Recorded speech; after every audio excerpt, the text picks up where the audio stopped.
শবনম, এদিকে আসো। কিছু কইবা? তানহার ব্যাপারে একটা কথা জানছো? কি কথা? তানহা নিজেই নাকি বাচ্চুকো বাড়িতে গেছে। কি কও তুমি? নিজেই বাচ্চুকে বাড়িতে গেছে? হ্যাঁ, কেউ ওরে উঠে নেয় নাই, ওর নিজের ইচ্ছাতে বাচ্চুকো বাড়িতে গেছে। তাইলে মনে হয় ইভার কাছে গেছিল। ইভা? ওই যে বাচ্চু চেয়ারম্যানের মাইয়া, ওর সাথে পড়ে তো, ওরা ক্লাসমেট, বান্ধবী। সামনে পরীক্ষা না, হয়তো নোট টোট আনতে গেছিল। শত্রুর বাড়িতে নোট আনতে যায় না?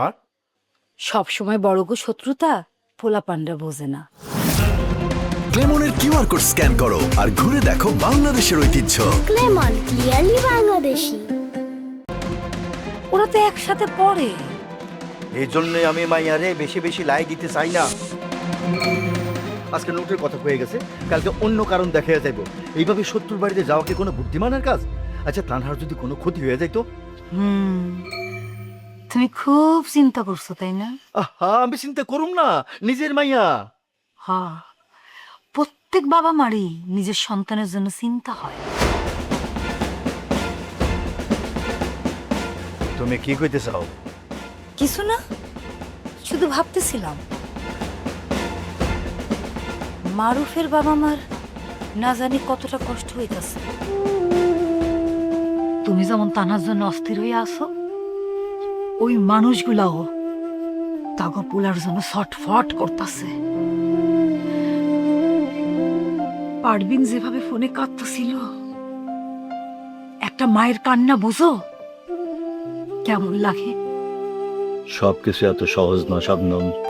সহজ না, সন্তান হারানোর কষ্টটাও সহজ না। আল্লাহ যেন তাগো সন্তান রে সই সালামতে তাকে কাছে ফেরত দেন। মানুষজন তো আমারও দোষ দিতেছে। দোষ দিক আর না দিক, একটা ছেলে নিখোঁজ হইয়া গেছে, সে আবার তোমার শত্রুর ছেলে। একটু হইলেও তো তোমার দিকে আঙ্গুল পড়বই। তুমি কি আমারে সন্দেহ করতেছো? সন্দেহ করতে চাই না, কিন্তু ইদানিং তোমারে বিশ্বাসও করতে পারতেছি না। তুমি আগের মতো নাই আজমল।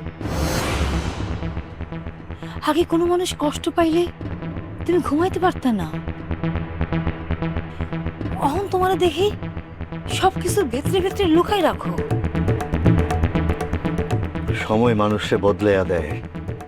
সময় বদলাই ঠিক আছে, কিন্তু মনটা জানি পুরোপুরি পাথর না হইয়া যায়।